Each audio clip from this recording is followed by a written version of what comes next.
Of all the secrets a husband could keep, I never imagined mine was guarding the one thing I thought I had lost forever. This is the story of how suspicion nearly destroyed us and how love found a way to bring me home. My name is Margaret, and for 5 years, my life with Mark was exactly what I'd always dreamed it would be. At 32, I had the kind of contentment that settles deep in your bones, the comfortable rhythm of a marriage that works, the joy of watching our 6-month-old daughter Emma discover the world with wide, wondering eyes. Mark, at 34, was the kind of husband other women whispered about with envy. An accountant by trade, he was steady and reliable, home by 6 every evening, eager to scoop Emma into his arms and make her giggle with silly faces. He'd roll up his sleeves and stand beside me at the kitchen counter, chopping vegetables while I stirred pots on the stove, making me laugh about some ridiculous thing that happened at work. I loved him with a certainty that felt as natural as breathing. I trusted him completely. 3 months ago, that certainty crumbled like a sandcastle meeting the tide.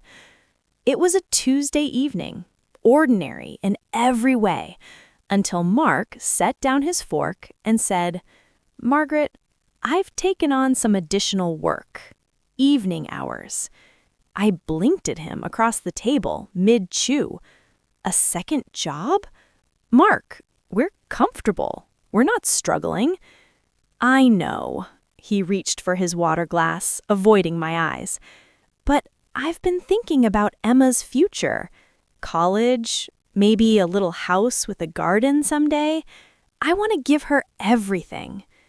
The words were so perfectly reasonable, so exactly like the devoted father he was, and yet something in his voice made my chest tighten.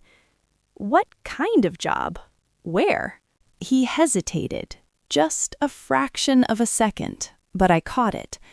Just some evening work. I'll leave around 9, be back after midnight. What kind of work, Mark? I pressed. He looked away, toward the window where darkness was settling over the street. It's complicated, but don't worry, Margaret. I'll be safe. Complicated. The word hung in the air between us, a small, strange pebble dropped into still water. But I loved him, and I trusted him, so I let it go. That night, at 9 o'clock, Mark kissed my forehead and walked out the door. The house, once so full of warmth, suddenly felt cavernous and cold. Emma slept in her nursery, oblivious, and I sat on the couch with a book I couldn't focus on, listening to the clock tick toward midnight. The pattern established itself quickly. Every night, Mark left at 9. Every night, he returned sometime after midnight. And every night, the first thing he did was step into the shower, as though he needed to wash away the very essence of where he'd been. I tried not to notice. I tried to be the trusting wife I'd always been. Then the evidence began to accumulate, each piece a small, sharp splinter working its way under my skin. It started with laundry. I was folding Mark's shirts from the previous week, pressing the warm fabric against my face the way I always did, breathing in the familiar scent of him, laundry detergent, a hint of the cedar in our closet, the faint musk of his skin. But one shirt stopped me cold. The smell was wrong. It was sweet, floral, distinctly feminine. Perfume. Not mine. I'd stopped wearing anything scented months ago because it made Emma sneeze and fuss. I stood there in the laundry room, the shirt clutched in my hands, my heart hammering against my ribs. Why did my husband's shirt smell like another woman? A few days later, I found a receipt tucked into the pocket of his coat. from an expensive Italian restaurant downtown. Dinner for two, $150. The date was last Thursday, the same night he'd told me he was working. My hands trembled as I stared at the paper. Who had he taken to dinner? Who was worth $150 and a lie? I felt physically ill, my stomach churning with a nausea that had nothing to do with pregnancy. That evening, I wanted to confront him. I wanted to wave the receipt in his face and demand the truth. But fear held me back. Fear of what he might say. Fear of watching our life shatter into pieces. So I said nothing, and the silence felt like complicity. But I started watching. I couldn't help it. Mark was always on his phone now, fingers flying across the screen, a small smile playing at the corners of his mouth. The moment I entered a room, he'd flip the phone over or slip it into his pocket, his expression shifting to something carefully neutral. "Who are you texting?" I asked one evening, trying to keep my voice light.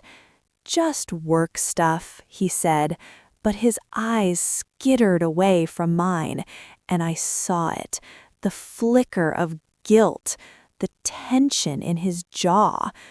One night, his phone buzzed while he was in the shower. I shouldn't have looked, I know that now, but suspicion is a poison that erodes all restraint. I picked it up. A text message glowed on the screen from a contact saved simply as C. "Can't wait to see you tonight. Same time." The world tilted. I gripped the edge of the counter, staring at those words until they blurred. "Can't wait to see you tonight." Who was C? What did they mean to my husband? When Mark emerged from the bathroom, towel around his waist, he was smiling. He looked happy, almost eager. He kissed me, a quick, absent peck, and began dressing in clothes nicer than his usual accountant attire. Cologne, styled hair, all for his second job. I sat on the couch after he left, Emma sleeping in my arms, and let the tears fall silently. More evidence surfaced in the following days. Another receipt, this time from a flower shop. 2 dozen roses, $75. Mark never bought me flowers. He wasn't the romantic gesture type, and I'd always been fine with that. But apparently, he was buying them for someone else. My friend Sasha came over one afternoon and found me with red-rimmed eyes, clutching Emma like a life raft. I told her everything: the perfume, the receipts, the text messages, the late nights, the way he dressed up for his shifts. Sasha listened, her expression growing darker. Finally, she said, "Margaret, it sounds like he might be cheating." I shook my head violently. No, not Mark. He wouldn't. But even as I said it, I knew I didn't believe it anymore. That night, I made a decision. I needed to know the truth, whatever it was. I asked my neighbor to watch Emma, and at 9 o'clock, when Mark's taillights disappeared around the corner, I got in my car and followed. He drove for 20 minutes, navigating through streets that grew progressively quieter, more residential. Finally, he pulled up in front of a small house with a cheerful blue door. I parked a safe distance away, my hand slick on the steering wheel, and watched. Mark walked up the path. The door opened before he could knock. A woman stood there. I couldn't see her face clearly from where I was, and she reached out, touching his arm. He smiled and stepped inside. The door closed behind him. I sat in my car, staring at that blue door, and felt my world collapse. My husband had just walked into another woman's house at 9 o'clock at night.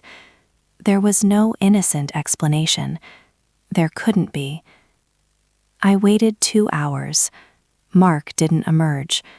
Finally, I drove home, tears streaming down my face, a sound like keening trapped in my throat. When Mark came home after midnight, when he showered and slipped into bed beside me, I lay perfectly still, pretending to sleep. But inside, I was screaming. The next day, I went through his phone while he was in the bathroom. I found C's number and, hands shaking, searched for it online. The name that came up was Catherine. I found her on social media, air and intelligent eyes, maybe 40 years old, older than Mark, elegant, confident, everything I felt I no longer was. I looked at myself in the mirror afterward, the dark circles under my eyes, the softness of my post-baby body, the stretch marks, the permanent exhaustion etched into my features. Of course, I thought. Of course he found someone else. Someone exciting. Someone who wasn't drowning in diapers and sleepless nights. I cried until I had nothing left. That evening, I couldn't look at him, couldn't speak to him. When he asked what was wrong, I muttered, "Nothing, I'm fine," and pulled away when he reached for my hand. "Just go to your second job, Mark," I said, and the bitterness in my voice made him flinch. He looked confused, hurt, but he left. The next day, I decided I couldn't live like this anymore. No more lies, no more secrets. At 8:30, I stood in the doorway as he prepared to leave. "Mark, we need to talk. Now." He looked up, surprised. "Margaret, I have to." "Sit down." My voice was steel. "And tell me the truth." He sat on the couch, his expression wary. I stood over him, hands on my hips, every ounce of pain and fury channeled into my words. "Where do you go every night?" He started to speak, to repeat his tired explanation, but I cut him off. "Stop lying. I found the receipts, I smelled the perfume, I saw the texts.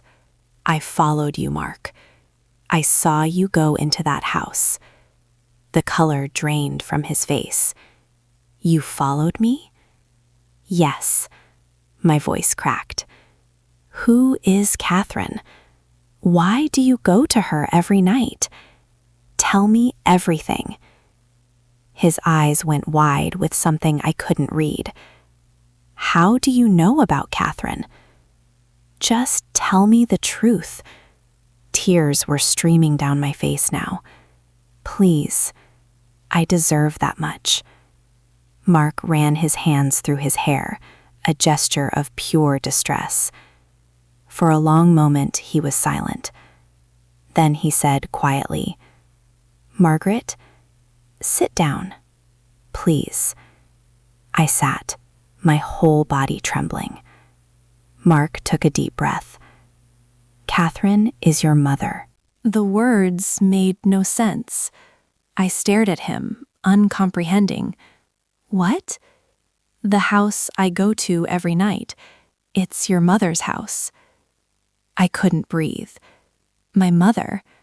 I hadn't seen her in 8 years, not since I was 24, and we'd had a fight so terrible, so destructive, that I'd cut her out of my life entirely. I didn't invite her to my wedding. I didn't tell her when Emma was born.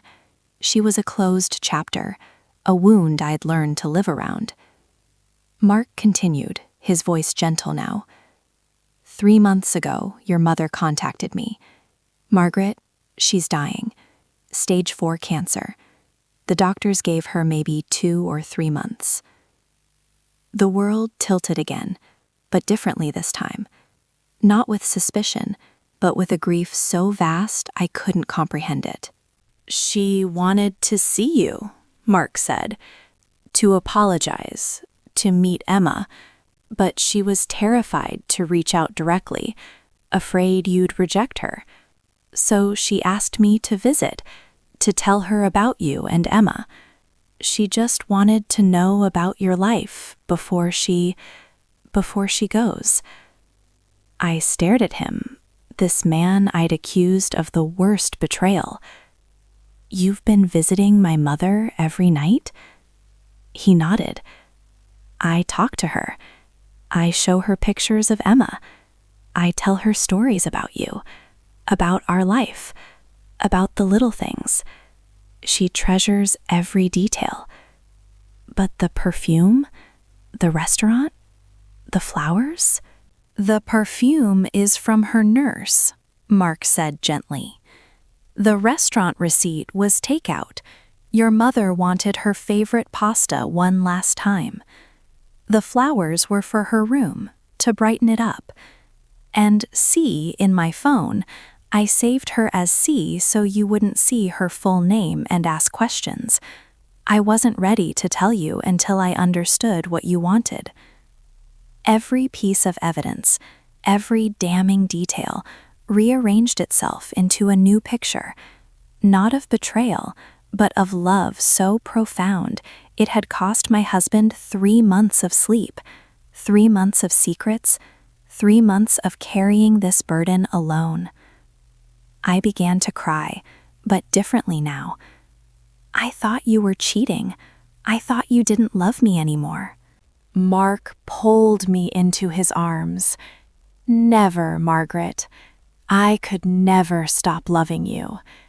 Everything I did for you." He reached for his phone and opened a folder full of videos. I recorded everything. "I know I hurt you. I said terrible things I can never take back. I was foolish and proud, and I lost you because of it. I just want you to know, I love you. I have always loved you." Mark shows me pictures of Emma, and she's so beautiful. She has your eyes. I wish I could hold her, just once. I'm so sorry, Margaret. I'm so sorry. The video ended. I was sobbing now, great heaving cries that shook my entire body. "I'm sorry," I gasped. "Mark, I'm so sorry I doubted you." He held me tighter.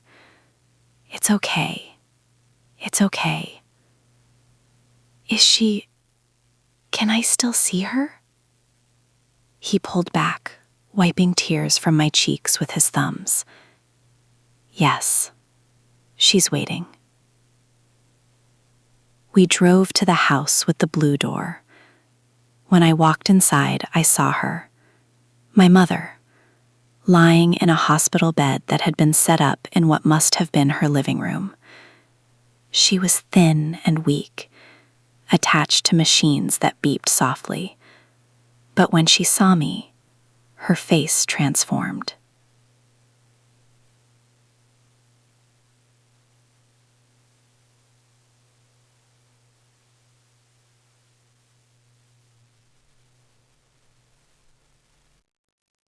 The video ended. I was sobbing now, great heaving cries that shook my entire body. "I'm sorry," I gasped. "Mark, I'm so sorry I doubted you." He held me tighter. "It's okay. It's okay. Can I still see her?" He pulled back, wiping tears from my cheeks with his thumbs. "Yes, she's waiting." We drove to the house with the blue door. When I walked inside, I saw her, My mother, lying in a hospital bed that had been set up in what must have been her living room. She was thin and weak, attached to machines that beeped softly. But when she saw me, her face transformed.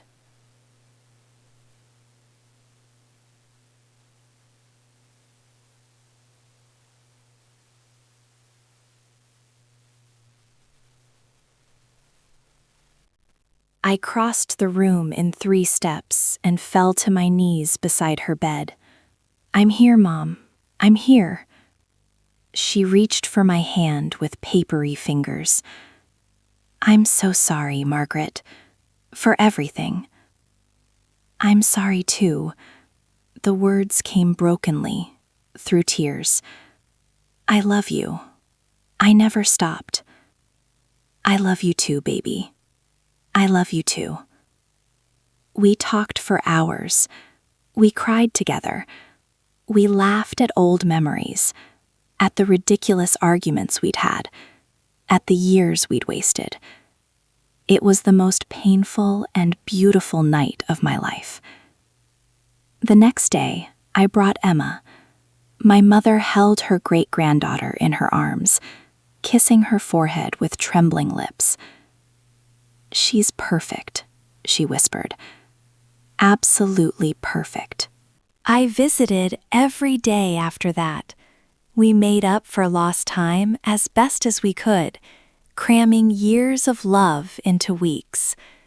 2 months later, my mother passed away peacefully, with me holding her hand. Her last words were, "I love you, Margaret. Take care of that beautiful family of yours." At her funeral, I stood beside Mark, my hand in his. "Thank you," I whispered, "for bringing me back to her, for everything." He squeezed my hand and said nothing, but his eyes said everything. I think about those 3 months sometimes, the ones I spent convinced my husband was betraying me, while he was actually safeguarding the most precious gift he could give me. He gave up his nights, his sleep, his comfort. He endured my suspicion, my coldness, my accusations, and he did it all because he loved me. Now, when people ask about my husband, I smile and say, his love is a secret, a beautiful, heartbreaking secret, and it gave me the greatest gift I could ever receive, the chance to forgive my mother before she died. Mark's love didn't just save our marriage, it saved my soul.